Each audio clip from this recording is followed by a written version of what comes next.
தெரியாம இருந்திருக்கீங்களா? ஒரு பாட்டு கேட்கும்போது, இல்ல ஒரு படம் வரையும்போது, ஏன் ஒரு சிக்கலான கணக்க போடும்போது கூட உங்களையும் அறியாம வெளி உலகத்தையும் மறந்து போயிருப்பீங்க. அந்த ஒரு சில மணி நேரம் ஒரு நிமிஷம் மாதிரி கடந்திருக்கும். கரெக்ட். அந்த உணர்வுக்கு தான் உளவியலாளர்கள் ஃப்ளோ அப்படின்னு ஒரு பேர் வச்சிருக்காங்க. ஜப்பான்ல இது அவங்களோட ஒரு பெரிய தத்துவத்தோட ஒரு முக்கியமான பகுதி. அதுதான் இக்கிகாய். அதாவது நம்ம வாழ்க்கையோட நோக்கம் அல்லது அர்த்தம். இன்னைக்கு நீங்க எங்க கூட ஷேர் பண்ணின அந்த நோட்ஸ வச்சு இந்த ஃப்ளோனா என்ன, அது எப்படி நம்மளோட இக்கிகாயோட சம்பந்தப்பட்டிருக்கு, அப்புறம் இந்த கான்செப்ட நம்ம அன்றாட வாழ்க்கையில எப்படி கொண்டு வரலான்னு கொஞ்சம் ஆழமா அலச போறோம். கேட்கவே ரொம்ப இன்ட்ரெஸ்டிங்கா இருக்கு.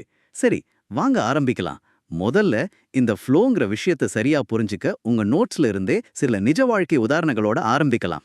ஜப்பான்ல இருக்கிற சுஷி மாஸ்டர் ஜீரோ பத்தி சொல்லுங்க. ஆமா, ஜீரோ ஓனோ. அவரோட கதை ரொம்பவே பிரபலம். டோக்கியோல ஒரு சின்ன மெட்ரோ ஸ்டேஷன்ல இருக்கிற ஒரு குட்டி கடையில ஒரே நேரத்துல 10 பேருக்கு மட்டும்தான் அவரால சுஷி பரிமாற முடியும். நினைச்சு பாருங்க, அவருக்கு உலக புகழ் பெற்ற மிச்சலின் 3 நட்சத்திர அந்தஸ்து கிடைச்சிருக்கு. ஓஹோ! அவர் நினைச்சா பெரிய ஹோட்டல் ஆரம்பிச்சு கோடிக்கணக்குல சம்பாதிக்கலாம். ஆனா அவர் அதை செய்யல. ஏன்? ஏன்னா அவருக்கு பணம் சம்பாதிக்கிறது நோக்கம் இல்ல. உலகின் மிக சிறந்த சுஷியை செய்யணும். அந்த வேலையை செய்யற ஒவ்வொரு நொடியையும் முழுசா அனுபவிக்கணும். அந்த செய்முறையில தன்னை முழுமையா கரைச்சுக்கிறது தான் அவரோட சந்தோஷம். அதுதான் அவரோட இக்கிகை. சுஷிக்காக மீன் வாங்க போறதுல இருந்து அரிசிய சரியான பதத்துல வேக வைக்கிறது வரைக்கும் ஒவ்வொரு சின்ன விஷயத்தையும் ஒரு தியான மாதிரி செய்வார். அந்த அமைதியான சூழல் தான் அவரோட முழு கவனத்துக்கும் காரணம். இது ஒரு விதத்துல ஜப்பானோட ஷின்டோ மத நம்பிக்கையோட சம்பந்தப்பட்டிருக்குன்னு உங்க குறிப்புகள் இருக்கு. அதாவது எல்லா பொருளுக்குள்ளேயும் ஒரு ஆன்மா, அவங்க மொழியில சொன்னா காமி இருக்குன்னு நம்புறது தானே? சரியா சொன்னீங்க. இது வெறும் நம்பிக்கை மட்டும் இல்ல, இது ஒரு வாழ்க்கை முறை. ஜீரோ மாதிரி கைவினைஞர்கள் அவங்க பயன்படுத்துற பொருட்களோட ஒரு ஆழமான உறவை வளர்த்துக்கிறாங்க. ஒரு இரும்புல வேலை செய்யறவர் அந்த உலோகத்திற்கு உயிர் இருக்குன்னு சொல்வார். ஒரு மண்பாண்டம் செய்யறவர் அந்த களிமண்ணோட பேசுவார். அப்படியா? ஆமா, அவங்க வேலைய செய்யல, அவங்க உருவாக்குற பொருளோட ஒன்றிணைஞ்சு போயிடுறாங்க. இதுதான் அந்த ஃப்ளோவோட உச்சகட்டம். அப்போ இது வெறும் உணவு சம்பந்தப்பட்டது மட்டும் இல்ல. உங்க நோட்ஸ்ல அனிமேஷன் உலகின் ஜாம்பவான் ஸ்டூடியோ கிப்லியோட ஹயாவோ மியாசாக்கி பத்தி ஒரு குறிப்பு இருக்கு. அவரும் இதே மாதிரி தானா? அட, அவர் இன்னும் ஒரு படி மேல.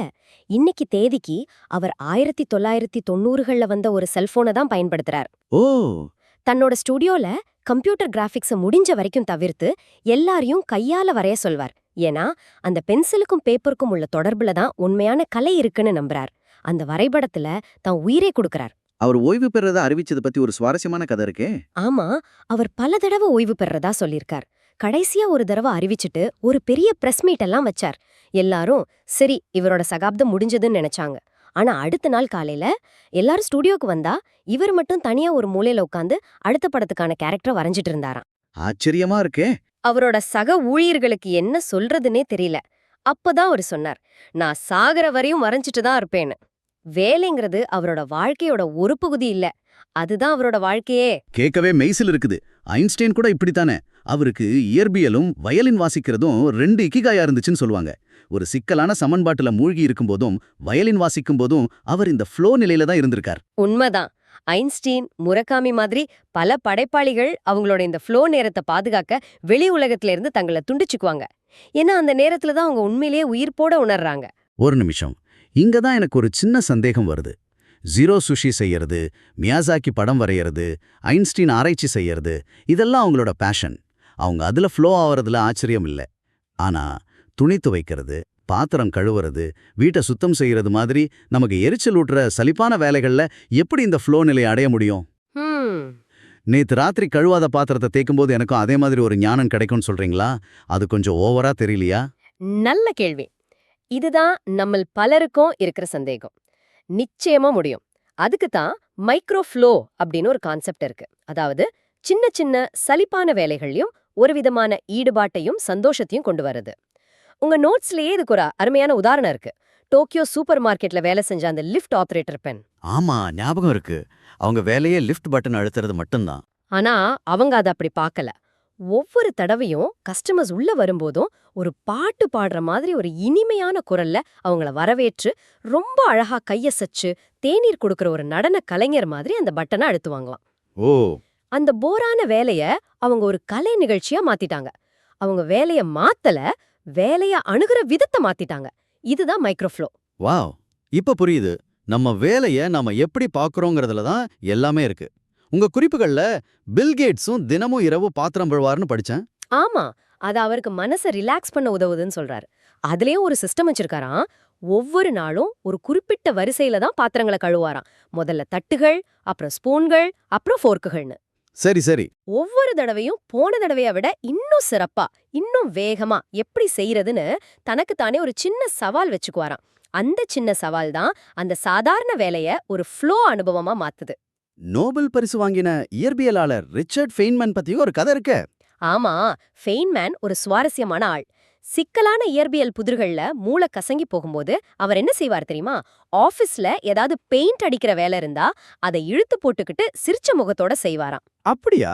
ஒரு சாதாரண வேலைய ஒரு தியானம் மாதிரி பயன்படுத்தி தன் மனசை ரீசார்ஜ் பண்ணிக்குவார். எந்த ஒரு சின்ன செயலையும் நாம சுவாரஸ்யமா மாத்த முடியும். அதுக்கு நாம செய்ய வேண்டியதெல்லாம் அதுல ஒரு சின்ன சவாலையோ அல்லது ஒரு ஒழுங்கையோ கொண்டு வரதுதான். இந்த கதைகள்லாம் கேட்க ரொம்பவே உத்வேகமா இருக்கு. ஆனா இவங்களுக்கெல்லாம் இது இயல்பா வந்த மாதிரி தெரியுது. நம்மள மாதிரி ஆளுங்க வேணும்னே இந்த ஃப்ளோ நிலைய அடிக்கடி உருவாக்க முடியுமா? அதுக்கு ஏதாவது கருவிகள், டெக்னிக்ஸ் இருக்கா? நிச்சயமா இருக்கு. அதுக்கு முதல் மற்றும் மிக முக்கியமான கருவி மனதை பயிற்றுவிப்பது. அதுக்கு தியானம் ரொம்பவே உதவியா இருக்கும். நம்ம மனசு ஒரு குரங்கு மாதிரி ஒரு இடத்துல நிக்காம தாவிட்டே இருக்கும்.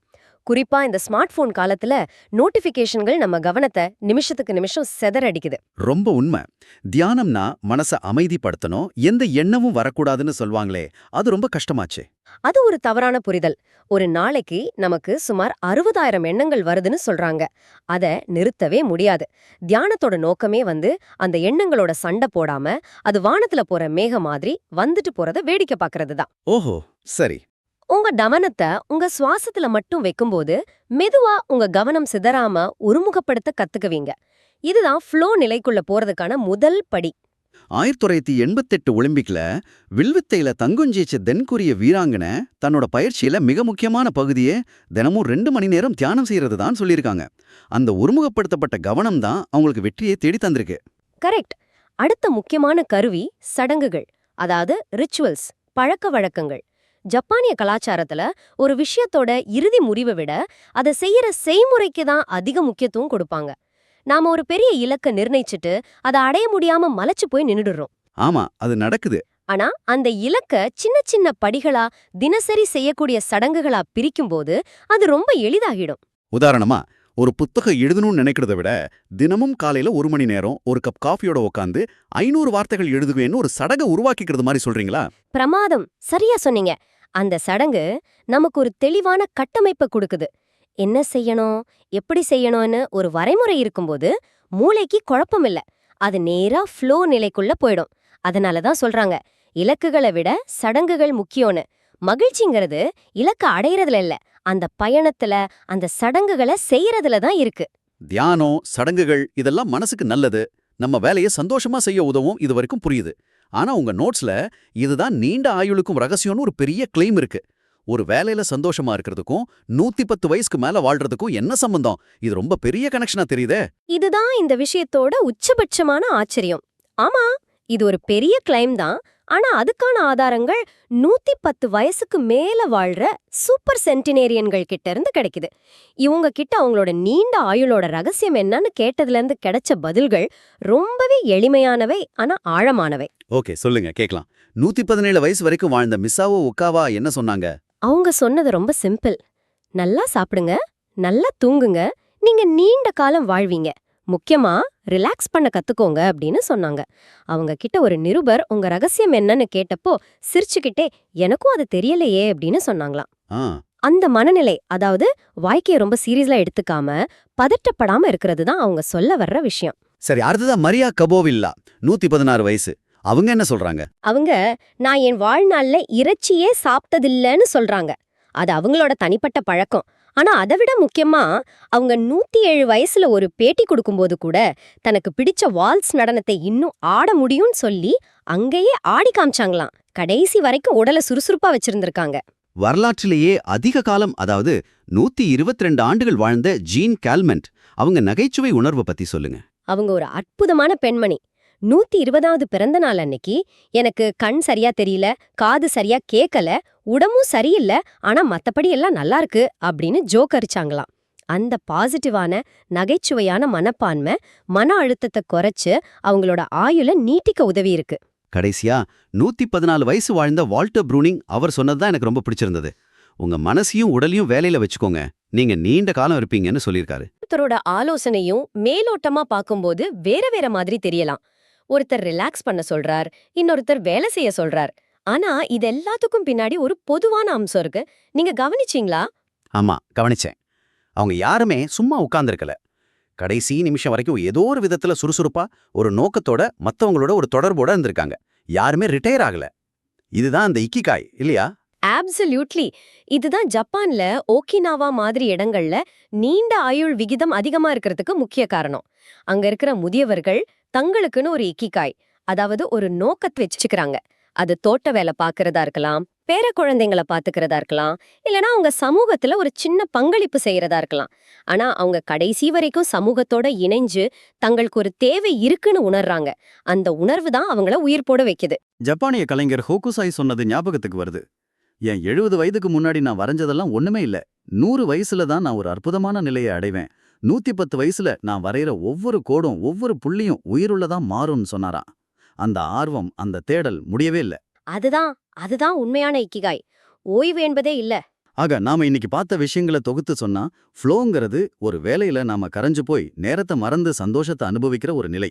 அத மியாசாக்கி மாதிரி பெரிய கலைஞர்கள் கிட்ட இருந்து பில்கேட்ஸ் பாத்திரம் கழுவுறது வரைக்கும் எதுல வேணாலும் கண்டுபிடிக்கலாம். தியானமும் தினசரி சடங்குகளும் இந்த நிலையை அடைய நமக்கு உதவுற கருவிகள். ரொம்ப சரியா சொன்னீங்க. இந்த ஃப்ளோ தரங்களை கண்டுபிடிக்கிறது தான் உங்களுக்கான இக்கிகாய, அதாவது உங்க வாழ்க்கையோட நோக்கத்தை கண்டுபிடிக்கிறதுக்கான முதல் படி. உங்களுக்கு ஒரு சின்ன பயிற்சி. உங்களுக்கு எந்தெந்த வேலைகள் நேரத்தை மறக்க செய்யுதுன்னு ஒரு பட்டியல் போடுங்க. அது சமைக்கிறதா இருக்கலாம், தோட்ட வேலை பார்க்கறதா இருக்கலாம், இல்ல ஒரு நண்பர்கிட்ட ஆழமா பேசுறதா இருக்கலாம். அந்த பட்டியலை எழுதிட்டு அதுக்குள்ள இருக்கிற பொதுவான அம்சம் என்னன்னு யோசிச்சு பாருங்க. நீங்க தனியா இருக்கும்போது அதிக ஃப்ளோ அடையறீங்களா, இல்ல மத்தவங்களோட இருக்கும்போதா? உங்க உடலை அதிகம் பயன்படுத்துற செயல்களெல்லாம், இல்ல மூளையை மட்டும் பயன்படுத்துற செயல்களெல்லாம்? இந்த கேள்விகளுக்கான பதில்கள்ல உங்க இக்கிகாய்க்கான திறவுகோல் ஒளிஞ்சிருக்கலாம். அருமையான யோசனை. கடைசியா உங்களுக்காக ஒரு சிந்தனை. நீங்க இப்போ ஒரு பெரிய இலக்கை நோக்கி ஓடிட்டு இருக்கலாம். அது ஒரு ப்ரொமோஷனா இருக்கலாம், ஒரு வீடு வாங்குறதா இருக்கலாம், இல்ல வேற எதையும் இருக்கலாம். ஒரு நிமிஷம் அந்த இலக்கோட முடிவை பத்தி யோசிக்கிறத நிறுத்திட்டு, அதை அடைய நீங்க தினமும் செய்யற அந்த செயல்முறைய, அந்த பயணத்தை ஒரு சடங்கு மாதிரி மாத்தி அதை எப்படி முழுசா ரசிக்க முடியும், அதுல எப்படி ஃப்ளோ ஆக முடியும்னு யோசிச்சு பாருங்க. இது உங்க பயணத்துல என்ன மாற்றத்தை ஏற்படுத்தக்கூடும்?